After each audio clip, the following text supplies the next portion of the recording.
Day 4 of Diddy's trial has concluded, and Cassie will be the first to testify against him. Diddy's lawyers claim that Cassie was hitting Diddy and that he is the real victim. Joe Rogan has said that Cassie's testimony will end Diddy's career, revealing that she personally witnessed how Diddy controlled his entire corporation. Jury selection is almost complete, and Diddy has just told the judge that he is anxious about what will happen to him.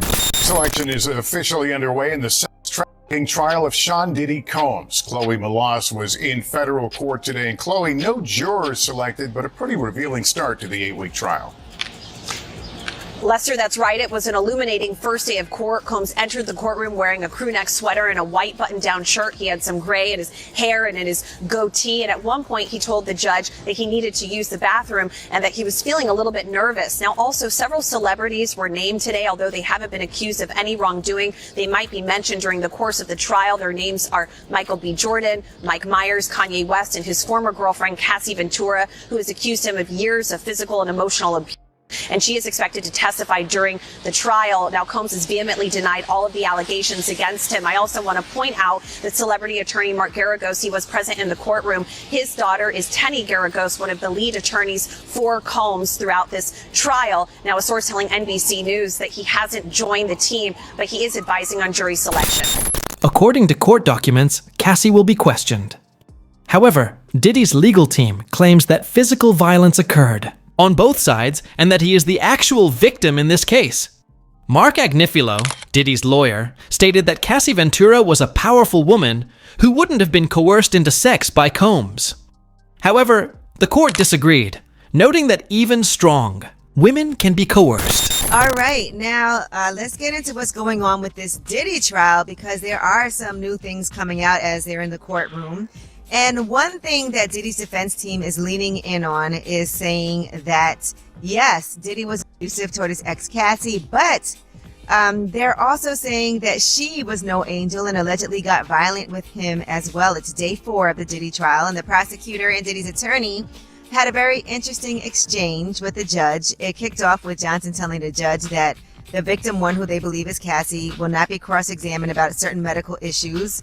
But that's when Diddy's attorney said the defense is going to take the position there was a mutual violence in their relationship, hitting on both sides, DV, domestic violence. He said, we are absolutely going to admit to domestic violence, but at what point does it become coercive? And that's when the judge clarified, saying, you're arguing that they are just violent. And he said, right, we are saying that it's relevant.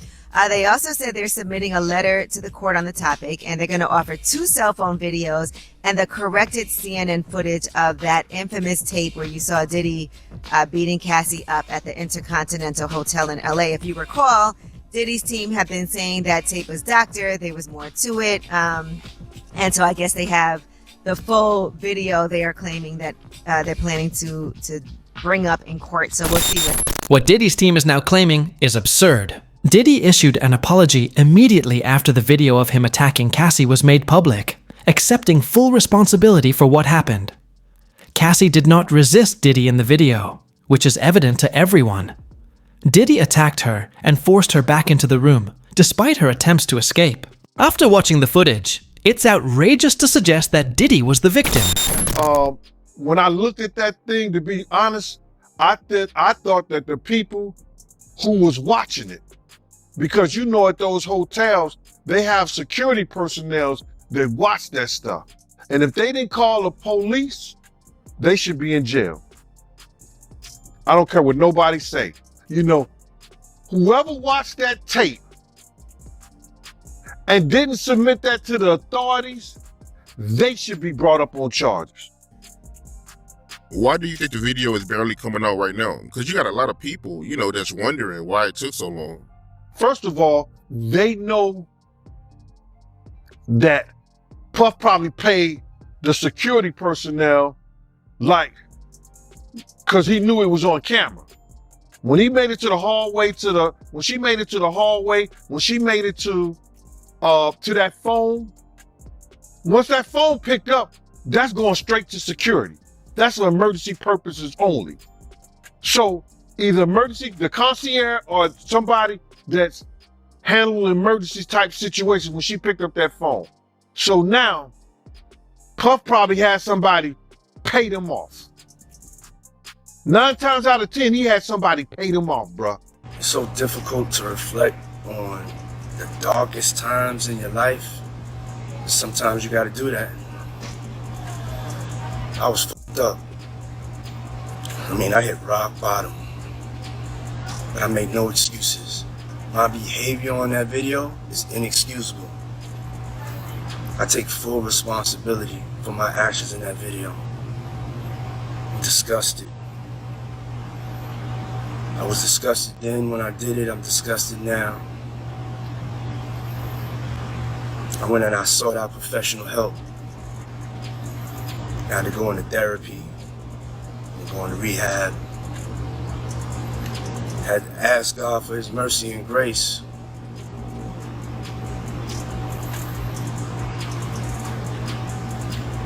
I'm so sorry. But I'm committed to be a better man each and every day. I'm not asking for forgiveness. I'm truly sorry. Cassie is scheduled to testify against Diddy, and insiders say she might take the stand as early as next week. Cassie is the only victim named in the federal complaint, who will testify without anonymity. Prosecutors said in court on Friday that they would call 2 brief witnesses before Cassie, whose testimony is expected to occupy most of the first week. Keep in mind, Cassie is pregnant with her 3rd child, and due to give birth next month, yet she has agreed to testify. Let's talk about the showdown in the courtroom over the bombshell video allegedly showing Sean Diddy Combs beating his then-girlfriend Cassie Ventura. Now, Diddy's lawyers are arguing to exclude the footage from the rapper's upcoming sex trafficking trial. Legal contributor Brian Buckmeyer joins us now with more on what this could mean for the high-profile case. So good to have you. Okay, so they want this video left out. What's their argument for this? So, Mark Agnifilo, Sean Combs' attorney, is arguing that, you probably hear this phrase, this is not a true and accurate representation of what the video depicts. He's saying a number of arguments that the CNN had taken this video and sped it up, they kind of chopped it up into this montage, and it's not accurate. He's also making the allegation that the original video no longer exists, and so because this isn't accurate, the jury shouldn't see it, and according to Diddy's attorneys, because the original doesn't exist or it's been tampered with, no video such as this should be presented to the jury. So what does CNN say about these claims? So CNN has come out and said, we did not alter it. We did not change anything. And in fact, they're saying that they do have the original as well. So on multiple levels, Sean Combs' argument kind of falls flat because if it is sped up, and I think there is some degree of it's being sped up, if the original still exists, that can still be used as evidence against Sean Combs, not necessarily to the allegations of trafficking, RICO conspiracy, or the transportational purpose of prostitution, but to show that this is a force that it was used to keep victim number 1, who we believe to be Cassie in this video, under his control for the purpose of trafficking and this RICO conspiracy. All right, Cassie, she plans to testify against Diddy at the trial, and she's going to use her name. So a lot of the women who have accused Diddy are anonymous. They're right. Jane Doe or Victim 1. Or John Does. Or John Does. But Cassie, allegedly, apparently, is going to take the stand and talk about her. Obviously, that tape of him beating her up at the hotel is what set off this whole thing. You know what I mean? Like, this has just made it matters so bad for Diddy. So now that she is gonna sit up there and like look him square in the eyes and talk about her side of the story, that's not great for Diddy, obviously. No, and like I think also Cassie is a celebrity, right? Like millennials know who she was or is. She had like a booming career back in the day. So I think it also adds some extra zhuzh when you have like a well-known public figure coming forward. Trusted and beloved yeah. too. So I think that also will hurt him. She of course became public. All of this went public when that video came out from CNN. So it's been revealed who she is already, and now she is not looking to conceal her name. She wants to put it all out on the table. And yeah, yikes, it could be really bad for him. Inside the courtroom, report that Assistant U.S. Attorney Emily Johnson read out loud the text that Diddy reportedly sent to Cassie Ventura after an altercation in a hotel in 2016. She references security video of the event that went public, showing Diddy hitting his then-girlfriend in a hotel hallway. The text from Diddy at the time read, quote, "Call me, the cops are here. I got 6 kids. Yo, please call, I'm surrounded. You gonna abandon me all alone?" The assistant U.S. attorney argues in court that, quote, the defendant knew he had done something that could elicit police response. Just last week, Diddy's lawyers claimed that the video footage of him slapping Cassie was manipulated and heavily edited. They argue that the original recording was shortened by altering the sequence, tempo, and date, distorting the true nature of the incident. CNN, however, insists they did not modify the clip and have preserved the original copy from the source. Combs wants that video or videos excluded from trial, and for that, we turn to his motion in limine to exclude video footage of that March 5th, 2016 incident. Motion in limine is a pretrial motion that aims at preventing evidence from coming into trial or limiting it in some way. And it starts by saying, quote, "There is no longer any dispute that the CNN footage from March 5th, 2016 at the Intercontinental Hotel offered by the government at 3 separate bail hearings is wholly inaccurate, having been altered, manipulated, sped up, and edited to be out of sequence. As indicated below, CNN paid Redacted, don't know who this person is, Redacted, for footage, copied that footage in unknown ways, presented that footage out of order, and destroyed the original. Accordingly, all the footage from CNN is inaccurate and inadmissible. As for the 2 items of footage filmed by an iPhone 6, those pieces of footage are inaccurate and inadmissible as well for the reasons set out." This footage is just one element of the prosecution's vast evidence collection. According to estimates, hundreds of individuals were interviewed until prosecutors felt confident they could secure a conviction. The district attorney for the Southern District of New York has a 97% success rate. Diddy's legal team knows this. Will be a tough trial. The allegations implicate dozens of unidentified witnesses and alleged co-conspirators around the world, and some of the key witnesses to the supposed incidents are dead. Basically meaning, how can we defend against it? The defense is not even permitted to share the identities of the individuals described in the disclosure letter with Mr. Combs until April 18th, further hampering defense counsel's ability to investigate. Collectively, these new allegations require many months, if not years, to investigate, and if admitted, would require a series of mini-trials certain to double the length of a trial the government originally said would last 3 weeks. So this is an explosive allegation that on its face, I don't know if I necessarily disagree with. If they are bringing in evidence of uncharged conduct, wouldn't the defense have an opportunity to investigate it and challenge it? It seems like they're making a point. So if this evidence is allowed in, there is a chance this could delay the trial significantly. We all know Combs wants to go to trial, but how can he properly defend himself against this in just a few weeks? The jury sits. Will they be shown these tapes? 100%. Will they have to watch it in court? Or like during 100% in court in front of a room of people. And so that's the other thing that's awful. They are going to be watching basically for hours on end in front of people. So in front of victim 1, whoever it may be, there's going to be played in the federal courtroom. And victim 1 would have been made aware of this. Oh, 100%. She's probably being told right now, like, this is going to be played in open court. Your sex history, your sex life is going to be talked about in open court. All of this. And presumably then she knows that and she's pushing forward because she hasn't withdrawn. But don't forget this. It doesn't matter if she does or she doesn't. This isn't the civil case. This is the criminal case. So she could flat out tell the federal government, I don't want to participate. And they can say, we don't care. This is a crime. Crimes are against the United States, not against them. Keep calling her victim 1, but don't forget, she's a witness to a crime. So it doesn't matter if she went to them in today and said, I'm not participating. Their response, we don't care. Get you. Diddy's attorneys are desperately trying to get these tapes excluded from evidence. They are challenging the search warrants used to search his homes in Los Angeles and Miami, claiming the warrants were illegal and that anything obtained should be thrown out. Now, to Sean Diddy Combs, looking to suppress evidence in his federal trial. Senior investigative correspondent Aaron Katersky is back with the story. Good morning again, Aaron. And to you, Michael, you'll remember federal agents from Homeland Security Investigations were hardly shy when they raided Sean Combs' opulent homes in Los Angeles and Miami, guns drawn. The jailed music mogul now argues those searches and other searches of his iCloud accounts, electronic devices, and New York City hotel room following his arrest were unconstitutional. His lawyers argue evidence obtained through those searches must be suppressed. Diddy's lawyers say the government presented a grossly distorted picture of reality when applying for the search warrants, omitting certain facts and including salacious details from an unnamed producer that were never credible. Combs has pleaded not guilty to racketeering conspiracy, sex trafficking, and prostitution charges.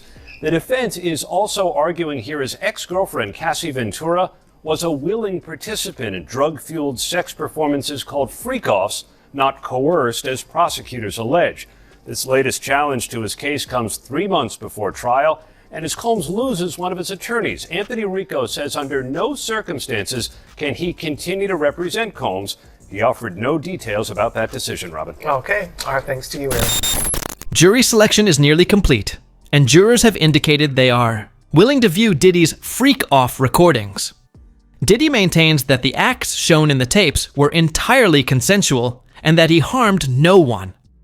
The jury will be tasked with deciding whether the acts appeared voluntary or coerced. The other thing I wanted to ask you that I found fascinating is that Diddy reportedly yesterday asked that judge for a bathroom break, telling the judge, I'm sorry, Your Honor, I'm a little nervous today. Were you surprised that he admitted that? And what do you think that reveals about him ahead of opening statements? I'm so glad you brought that up. Look, I've said it before, I'll say it again. The fact that we are going to trial in under a year from when a defendant is arrested and indicted at the federal level doesn't happen. But Combs has been pushing towards this trial date. He doesn't want to spend one more day behind in federal lockup. Having said that, you're now at this case, and the government, this is the Southern District of New York, they don't move forward with the case unless they feel they have the goods. He's looking at not only life in prison, and the maximum charge, but potentially decades in prison. The third charge that he's facing, transportation to engage in prostitution, that can carry 10 years in prison. And some argue that's the most straightforward charge to actually convict him on. So I think he's feeling the weight of what's happening. Jury selection,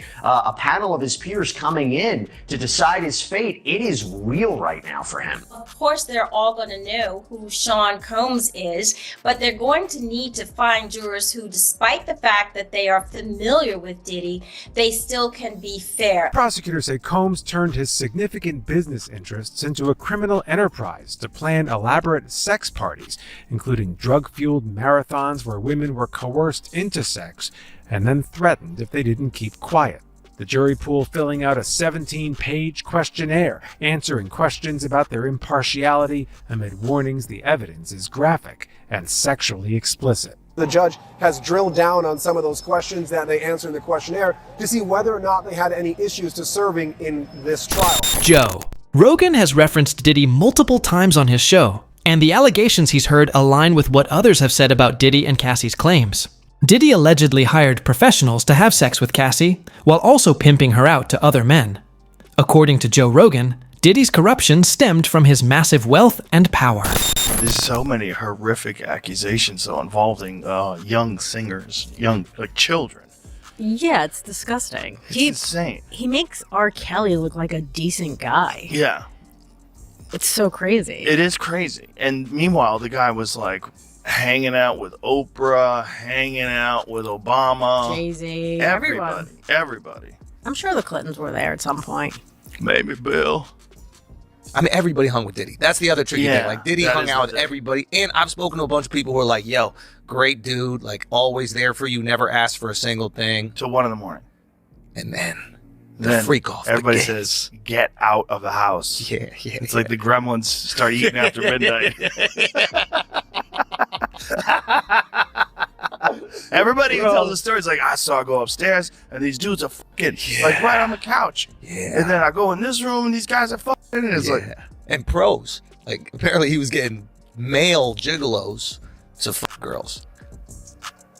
Girls? Yeah, that was one of the rumors, the male freak off. So he gigolos. would hire the professional dicks to have sex with the girls, and I think he would watch allegedly. That's what was alleged, I think.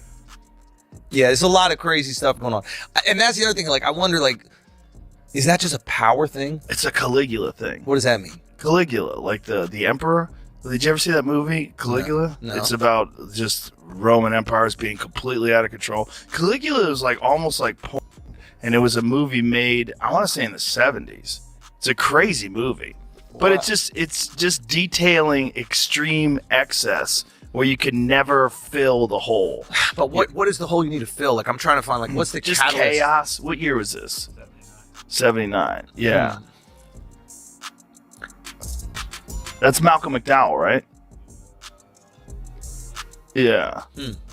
Yeah, the dude from Clockwork Orange. Oh, yeah. It's a crazy movie, man. But And it's still mild in comparison to what Absolute have. Absolute power corrupts. Caligula. Okay, so then there's the question. It's like, can you take a completely normal person, give them power, and then they become that? Or does it take a power-hungry person that has this void that needs to be filled, and then when they are given that power, you see the worst version of them? Ask your CIA boy. I bet he's got the answers. I bet he knows the exact formula. This is exactly what Diddy's alleged sex slave Jonathan Audet claimed in 2018. In May 2018, Jonathan Audet was arrested in connection with a shooting at Trump's National Doral Golf Club in Miami. During interrogation, he made these statements. Diddy and Ross, which they good buddies, okay? They're gay. Who? Both. Diddy and Ross. And Khaled. They're all gay. Okay? DJ Khaled, Rick Ross, and P. Diddy? Yeah. They all gay? Yeah. Gotcha. All right. Khaled is a Hamas supporter. Okay? Who supporter? Hamas. Hamas. Yeah. Sorry, I said it wrong. No worries. Hamas supporter, okay? I had sex with Cassie and Sean. Basically, he would masturbate and tell me what to do with Cassie. I had like 15 encounters, and I heard a lot.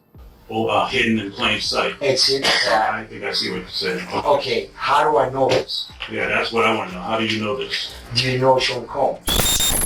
When you start connecting the dots, it becomes clear that Diddy was not operating alone. He had connections with some of the most powerful individuals in the industry, and everyone who attended his events allegedly knew what was going on behind the scenes. I don't know. There's a lot going on. A lot of rumors are flying.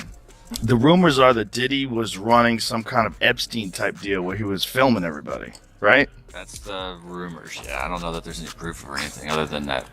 The thing is, like, we're getting the rumors from the internet, and the internet thinks that the Taliban took out that bridge in Baltimore. So it's like, who fucking knows? Who knows what's real? That's what Diddy's lawyers, I think, said. It was like that these are just trumped up charges. Not trumped up. I don't think they said that, but like bullshit charges. Dude, when Homeland Security invade your house, You got problems. with dudes with fucking guns and body armor. Someone said that they weren't there to take stuff; they were there to delete everything. Like the real people that were in there, you know. Oh, Like that's the same funny. thing with Epstein. Oh, that's funny. Yeah, that's fun. Of course, there's layers upon layers. When you get into these fucking conspiracy theories, man, they never end. They never end. There's just layers upon layers upon layers. It's fun to talk about. It is fun to talk about. It's hard to know what's true, but why people genuinely love it when someone like Diddy gets caught, though. The glee that people have is weird. Why? Because he's too successful. Also, that's like there was always so much East Coast, West Coast shit that's still like in the zeitgeist. You know, like with Biggie and Tupac, and they were all hating at each other, and they both got killed, and there was a lot going on. And then there's people that thought that Puffy was involved and Suge Knight was involved. Sources claim that multiple A-list celebrities who were victims of Diddy and his network of sexual predators are preparing to come forward. Jamie Foxx reportedly stated on stage that Diddy poisoned him back in 2023. Jamie Foxx is speaking out after being injured during a confrontation at his birthday dinner, a day after the Oscar winner was allegedly involved in a physical altercation with an unidentified person, resulting in him needing to get stitches. The 57-year-old takes to Instagram on December 14th to address the situation and thank fans for their support. Jamie first shares a simple message on his feed that reads, "The devil is busy, but I'm too blessed to be stressed." He then writes in the caption, caption of the post, "The devil is a lie. Can't win here. Thank you to everybody that pray and check on me. When your light is shining bright, they try to bring you darkness, but they don't know that you're built for it. The lights have been shining bright." On December 13th, the Ray actor was celebrating turning 57 with his family at a restaurant in Beverly Hills, when things reportedly took a turn. A rep for the actor told NBC News at the time, Jamie Foxx was at his birthday dinner when someone from another table threw a glass that hit him in the mouth. He had to get stitches and is recovering. The police were called and the matter is now in law enforcement's hands. Elon Musk has also turned his attention to Diddy. In a recent episode of Joe Rogan's podcast, Musk suggested that Diddy's connections to Kamala Harris are suspicious and should be investigated. Well, it's just amazing how many people on the Diddy party list that are supporting Kamala. Too. Yeah, seriously, it's like insane. Publicly, openly, like all in. Yes. It's like J-Lo like was like his ex-girlfriend, and it's like now deciding she's like warning people against Trump. I'm like, well, wait a second. So how many people did she warn against Diddy? Right. Oh, 0. Okay. Right. Well, maybe we shouldn't trust her opinion. Like if she's gonna be warning people, why did she never warn anyone about Diddy? Exactly. Yeah. The whole thing is so strange to watch play out. It seems like the Diddy thing was like an Epstein type compromise deal, where he had, whether he was doing it himself, conceivably, people want to think that he's attached to some intelligence agency or something like that. I think he's a gangster who made $1 billion and knew how to control people by compromising them. That's what I think. Whether or not he had help, I don't know. Whether or not he shared some of that information with people so they knew they had compromising stuff on people, I don't know. But clearly he was doing it for his own jollies too. There was something sick about it. Yeah. I mean, and the thing is that people in the music and entertainment industry had to know that Diddy was like, kids basically, and yet they still fed him kids. And like, where's the accountability? There had to be rumors. There had to be. They had to know. Yeah. They had to know. Cat Williams is talking about it on. Exactly. Yeah, on that podcast. But like, who's feeding him the kids? Right. Yeah. And what videos do they have of these people where they're willing to defend him, and they're willing to keep quiet about all this? Like how many people were compromised? Yeah. The whole thing is fucking crazy. With Cassie ready to testify, Joe Rogan's harsh commentary, and law enforcement zeroing in on video after video, Diddy's empire is teetering on collapse.